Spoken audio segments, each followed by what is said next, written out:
आप सभी विद्यार्थियों का हार्दिक स्वागत, हार्दिक अभिनंदन।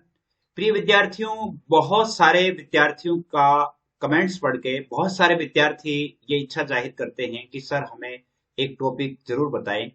और वो सभी के लिए हैं, बीए, बीएससी, बीकॉम, चाहे आप पार्ट फर्स्ट है, सेकंड है, थर्ड है, किसी के लिए है, चाहे कोई भी सब्जेक्ट है, ऑल सब्जेक्ट्स के लिए एक बहुत ही अच्छा और एक यानी यूं कह सकते हैं स्कोरेबल वीडियो आपके लिए लेकर के आया हूं। बहुत सारे विद्यार्थियों के कमेंट से बहुत सारे विद्यार्थियों की क्वेरी थी कि हम कम पढ़ करके भी अधिक अंक कैसे प्राप्त करें। यानी पढ़ना भी कम पड़े, जैसे सिलेबस बहुत लंबा होता है, इस लंबे सिलेबस को हम इतना कम कैसे कर पाए कि हमें थोड़ा सा पढ़ करके भी बहुत अच्छे अंक हमें प्राप्त हो जाए। जैसे कई विद्यार्थी होते हैं पूरे साल भर पढ़ते हैं लेकिन फिर भी वो 50% क्रॉस नहीं कर पाते। कुछ विद्यार्थी ऐसे होते हैं जो 2 महीने पढ़ते हैं और फिर भी वो यानी 60 क्रॉस कर जाते हैं, 70 क्रॉस कर जाते हैं, कॉलेज टॉप कर जाते हैं। ऐसा क्यों है? आपने पूरा पाठ्यक्रम पढ़ा फिर भी आपने जैसे आपके नंबर कम क्यों आए? इस पर हम अगर विचार करें, सोचें, तो बहुत बड़ा एक राज निकल कर के सामने आता है। वो एक प्रत्येक विद्यार्थी को जानना चाहिए, प्रत्येक विद्यार्थी को ये देखना चाहिए कि वास्तव में हमें किस प्रकार की रणनीति अपनानी चाहिए। तो आज मैं आपको उस रणनीति के बारे में बताता हूं। और आज मैं आपको यानी पॉलिटी का जो है, पॉलिटिकल साइंस जो है आपके, इसका टॉपिक करके बताऊंगा कि आप जैसे पॉलिटिकल साइंस जो है इसमें कैसे कर सकते हैं। बाकी सब्जेक्ट के भी बताऊंगा, हिंदी के भी बताऊंगा, यानी अलग अलग। लेकिन आज मैं आपको पॉलिटिकल यानी जैसे बीए, बीएससी, बीकॉम, यानी BA part first, second, third के जितने भी हैं, बीएससी बीकॉम के तो पॉलिटी होता नहीं है, लेकिन बीए करने वाले जितने विद्यार्थी हैं, चाहे पार्ट फर्स्ट है, सेकंड है, थर्ड है, उन सभी के लिए पॉलिटिकल साइंस है। तो पॉलिटिकल साइंस में कैसे कर सकते हैं, वैसे ही आप हिस्ट्री में कर सकते हैं। तो इसको हम आज अच्छी तरह से समझने वाले हैं। तो पूरा देखिएगा और बताइएगा जरूर कि आपने कभी क्या ऐसा किया है। ये मेरा अनुभव और एक निजी फॉर्मूला है जिसे मैं आप सभी के सामने शेयर करता हूं, क्योंकि वास्तव में अगर मैंने कुछ प्राप्त किया है तो आप भी जरूर करेंगे। अगर मेरे लिए यह सफल हुआ है तो आपके लिए भी होगा। तो हम देखते हैं आज इसको। तो आइए देखते हैं। यानी आपको मैं बता दूं कि सबसे आज के जो टॉपिक है, कम पढ़ करके भी अधिक अंक कैसे प्राप्त करें। दूसरी बात है कि मोस्ट जो लेसन होते हैं वो कैसे पता करें। बहुत सारे विद्यार्थी कहते हैं कि सर हमें मोस्ट मोस्ट क्वेश्चन छांट करके बता दो, सर हमें कितने पार्ट छोड़ने हैं, कौन कौन से पार्ट पढ़ने हैं, कितने पार्ट तैयार करने हैं। ये सब आप खुद कर लेंगे। आज की बात आप खुद कर लेंगे कि हाँ, ये पार्ट पूरा कंप्लीट मुझे याद करना है, ये मुझे छोड़ना है, इस पार्ट में से सवाल नहीं आएंगे, इसमें से आएंगे। तो इसको तैयार करने के लिए आपको थोड़ी रणनीति अपनानी पड़ेगी। और वो रणनीति क्या है, जरा अपन उस पर गौर करते हैं, विचार करते हैं। आइए देखते हैं। थोड़ा सा आपको बता दूं कि अपने इस चैनल पर बीए फर्स्ट ईयर से लेकर के बीए फाइनल तक जो है general English, general Hindi, political science, geography, history, sociology, competition की क्लासेस, पर्यावरण और कंप्यूटर, इन सभी की क्लासेस अपलोड होती है।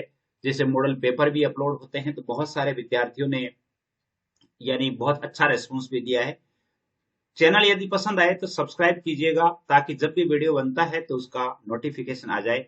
और एक और बता दूं आपको कि आप जो भी टॉपिक सर्च करना चाहते हैं, जैसे मान लो पॉलिटी, बीए सेकेंड ईयर की पॉलिटी आप सर्च करना चाहते हैं, तो BA second year polity by D R Rose नाम से ले लो या डी आर लेक्चरर, इन दोनों में से कोई भी नाम से सर्च करोगे तो आपको वो पार्ट आ जाएगा। यानी उस पार्ट को आप पढ़ पाएंगे, निश्चित रूप से आप उस पार्ट पर पहुंच जाएंगे। तो आप ये जरूर ध्यान रखें। आइए देखते हैं आज का ये टॉपिक कितना उम्दा टॉपिक है, कितना बढ़िया टॉपिक है। सबसे पहले हमें क्या करना होता है? सबसे पहले हमें सिलेबस की स्टडी करनी है। क्या करना है? सिलेबस की स्टडी करनी है। अब आप कहेंगे कि सर सिलेबस की स्टडी कैसे करें? सिलेबस की स्टडी कैसे करें? सिलेबस की स्टडी ऐसे करनी है कि आपके सिलेबस में कितने पार्ट है, ये ध्यान रखेंगे। सिलेबस में आपके कितने पार्ट दिए हुए हैं, सिलेबस आपको जरूर देखना है। सिलेबस हर साल यानी चढ़ाया हुआ होता है। इस बार भी आपके जैसे प्रत्येक सब्जेक्ट का जो है वो लगभग अपलोड हो गया है। आप देख सकते हैं कि इस पार्ट में ये पार्ट है, ये पार्ट आपको तैयार करना है, इस पार्ट में से सवाल आते हैं, सारे मैंने आपको बताए हैं, तो आप वहां से देख सकते हैं। सिलेबस देख लिया, सिलेबस में कितने पार्ट है। अब आपको देखना है कि सिलेबस को कितनी इकाइयों में विभाजित किया गया है। इकाइयां कह सकते हैं, यूनिट कह सकते हैं, खंड कह सकते हैं। तीनों चीजों में से कोई भी दिया हुआ हो सकता है, कितनी इकाइयों में है, यूनिट में है या खंड में है, कितने खंड बांटे गए। और मोस्टली राजस्थान में जो या ऑल इंडिया में जितने भी जो है जो मानवीय की विषय है, जैसे आपके लैंग्वेज को छोड़ करके अन्य जो विषय है वो लगभग 3 खंडों में बांटे गए हैं। ABC 3 खंडों में बांटे गए हैं। चलो साहब, हमने देख लिया कि 3 खंडों में बांटे गए हैं, ये बात हमने देख ली। अब चलिए अब देखते हैं, अब मैं आपको पॉलिटी का बता ही देता हूं कि पॉलिटी में जैसे अपन ने देख लिया इकाई में कितने पार्ट है, यानी यूनिट इकाई देख लिया हमने, देख लिया कि ABC में 3 बटे हुए हैं। अब हमें BA सेकेंड ईयर पॉलिटी का दिखाता हूं आपको कि BA सेकेंड ईयर पॉलिटी में आपके लिए कौन कौन से पार्ट है वो इंपॉर्टेंट बन जाते हैं। आपके BA सेकेंड ईयर की यदि पॉलिटी की हम बात करें तो कुल जो टॉपिक है वैसे कुल टॉपिक 43 है, जिनमें से 27 लेसनों के रूप में विभाजित है, या लगभग 27 लेसन दिए हुए हैं। 27 लेसन आपके दिए हुए हैं। अब तीनों भागों में इनका जो पाठ्यक्रम क्या रहता है, यानी इनका जो इनमें से प्रश्न कैसे आते हैं, यानी एक खंड जो है, एक खंड में आपके 10 प्रश्न आते हैं और 10 प्रश्न प्रत्येक 2 अंकों का होता है। अब इस साल की बात बता रहा हूं 2023 की, ध्यान रखना, यानी 20 अंकों के सवाल। उसके बाद खंड बी है, खंड बी है जिसमें आपके 4 क्वेश्चन आएंगे, प्रत्येक 5 का होगा, इसमें 20 अंकों के होंगे। सी खंड में 3 क्वेश्चन होंगे और एक अंक, एक जो है 20-20 का होकर 60 होंगे, यानी टोटल जो है वो 100 हो जाते हैं। कितने हो जाते हैं? 100 हो जाते हैं। अब ये आपका फॉर्मूला है कि एक खंड में, यानी जैसे अब ये 10 सवाल आते हैं, ये 5 सवाल आते हैं, ये 4 सवाल आते हैं, इसके बाद 3 सवाल आते हैं। अब इनमें भी देखिए थोड़ा राज है। क्या राज है, जरा मैं आपको दिखाता हूं कि आप क्या राज रह जाता है इसमें। इसमें राज ये रह जाता है कि आपके जैसे मान लो ये तो कंपलसरी होता है, ये भी कंपलसरी होता है, 2 खंड तो कंपलसरी होते हैं, लेकिन ये खंड कंपलसरी नहीं होता। इसमें 3 सवाल, इसको जो है खंड, इसको भी ABC जो खंड है उनमें से बांटे गए जो पार्ट है, जैसे आपके 27 पार्ट है। अब 27 पार्टों को जो बांटा गया है, किस प्रकार बांटा गया है बता दूं आपको। 27 पार्ट जो है कैसे बांटे गए हैं। पहला पार्ट जो आपके राष्ट्रीय आंदोलन से लेकर के, यानी राष्ट्रीय आंदोलन से लेकर के और आपके संविधान निर्मात्री सभा, यहां तक तो अपन के यानी ये सिलेबस भी हो गया है, यानी खंड ए जो है वो अपने पूरा हो चुका है। संविधान निर्मात्री सभा तक खंड ए में है, राष्ट्रीय आंदोलन से लेकर के संविधान निर्मात्री सभा तक खंड ए में है। खंड बी पर आ जाइए, खंड बी में आपके संविधान की जो प्रस्तावना वाला पार्ट है, प्रस्तावना वाला, संविधान की प्रस्तावना वाले पार्ट से लेकर के और मानवाधिकार आयोग तक, मानवाधिकार आयोग तक, यानी ये पार्ट है वो बी में है। अब सी में आ जाइए आप। सी में जो राज्यों का शासन है, अर्थात राज्यों का शासन से लेकर के और आपके 73वां 74वां संविधान संशोधन है जो है, संविधान संशोधन है वाला पार्ट है, यहां तक है। इसमें आपके यानी लगभग 8 पार्ट है खंड ए में।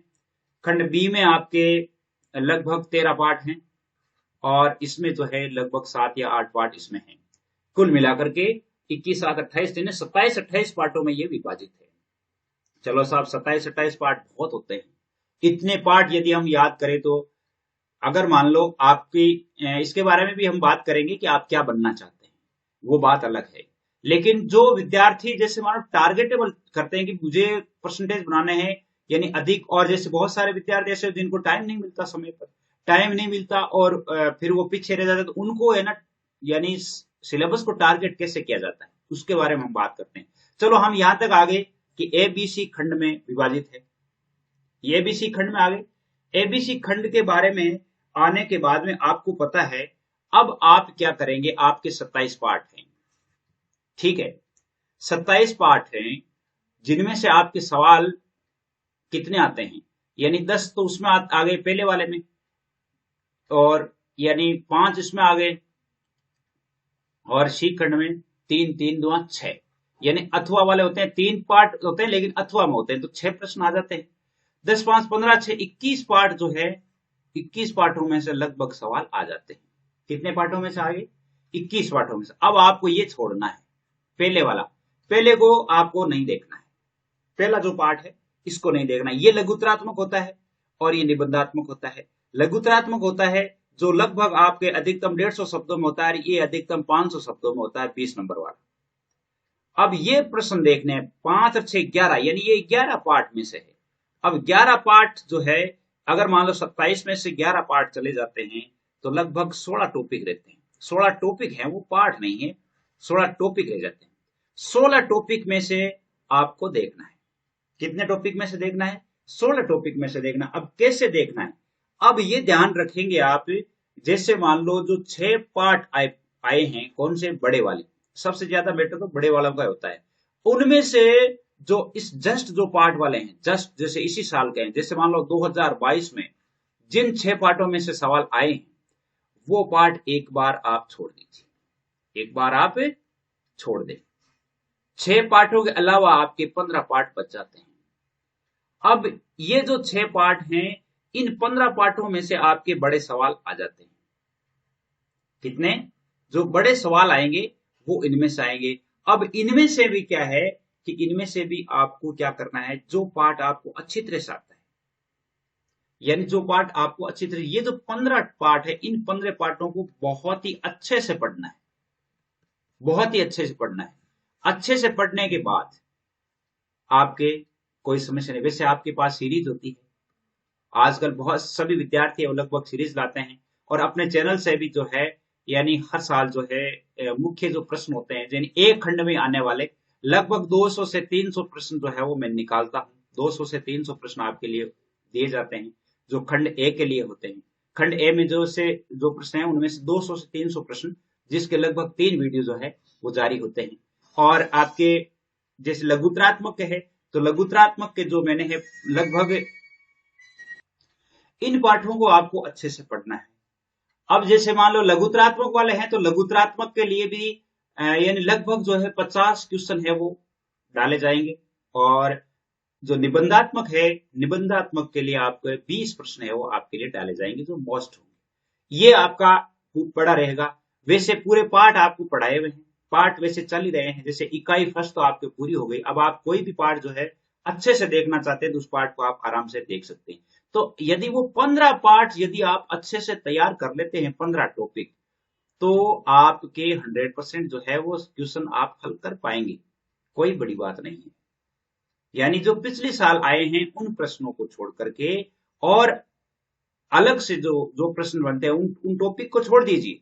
जैसे मान लो 21 आपके जैसे मान लो संविधान निर्मात्री सभा है, संविधान निर्मात्री सभा की विशेषताएं आ गई, विशेषताएं आ गई, तो वो विशेषताएं वाला टॉपिक छोड़ दो, संविधान निर्मात्री वाला विशेषताओं वाला टॉपिक छोड़ दो। गांधी जी के आंदोलन, या जैसे मान लो संविधान, जैसे भारत शासन अधिनियम 1935 है, भारत शासन अधिनियम 1935 की विशेषताएं आ गई, तो वो विशेषताएं आप एक बार मत पढ़ो, यानी उनसे अलग जो चीज है उसमें वो चीज पढ़े। तो इस प्रकार क्या है कि जैसे मान लो आपके जो प्रश्न आए हुए हैं वो 20 से 21 टॉपिक आप छोड़ सकते हैं। यानी जैसे छोटे प्रश्नों वाले छोड़ो, लेकिन 15 या 16 जो टॉपिक हैं वो 15-16 टॉपिक आप जब पढ़ लेंगे तो आपका काम हो जाएगा। ये है एक यानी अलग जो है शॉर्ट एंड स्वीट, जब हम जितना पढ़ना चाहते हैं। लैंग्वेज में थोड़ा अलग है तो लैंग्वेज में हम अलग बात करेंगे। अब जैसे मान लो एक तरीका यह है कि आप यानी सीधे आपने देखा कि सिलेबस भी नहीं मिलाया, सिलेबस भी आपने नहीं मिलाया, आपने पिछले बार प्रश्न भी नहीं देखे और एकदम आपकी परीक्षा आ गई। अब क्या करें?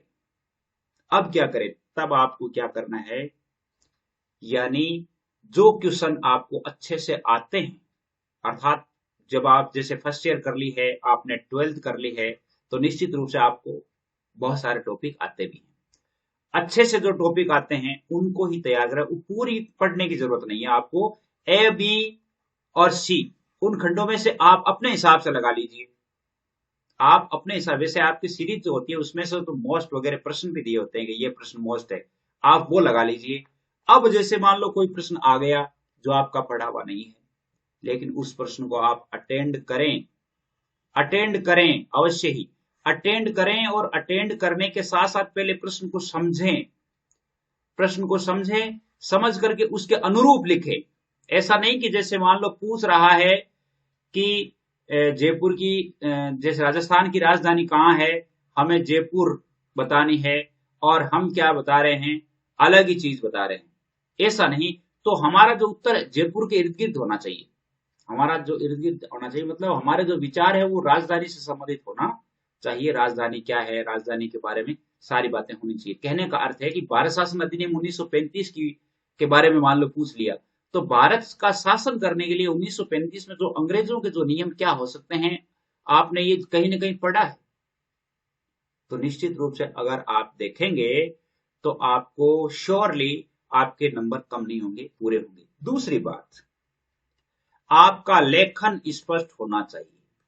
लेखन स्पष्ट हो, कितने ही पढ़े लिखे हैं, कितना ही बहुत कुछ पढ़ा है, आपका लेखन स्पष्ट नहीं है तो आपके नंबर कम आते हैं। ये यानी एक का नहीं, सैकड़ों स्टूडेंट्स का अनुभव है कि जिनके यानी मतलब लेखन हम स्पष्ट रूप से नहीं लिख पाते। हम ये सोचते हैं कि हम इतना तेज लिखें कि अगले को समझ में नहीं आए, और वो समझ में नहीं आएगा तो वो नंबर दे देगा। नंबर नहीं देगा, वो क्रॉस मार देगा। इसे नंबर नहीं देगा, वो क्रॉस मार देगा। इसलिए आपको ध्यान रखना है। आज तो हम इतनी चर्चा करेंगे, अगले वीडियो में जरूर हम जैसे लैंग्वेज की चर्चा करेंगे कि लैंग्वेज में हमें क्या करना चाहिए। लैंग्वेज में भी बहुत सारी बातें हैं जो यानी हमें करनी चाहिए, और कॉपी में जो है अच्छे अंक प्राप्त करने के लिए हमें और भी बहुत सारे टॉपिक है जिनमें हम अच्छे अंक, ये तो सिलेबस टारगेट था। सिलेबस टारगेट के अलावा भी हमारे बहुत सारी बातें हैं जो हमें आगे करनी है। आज के लिए बस इतना ही। जय हिंद, जय भारत।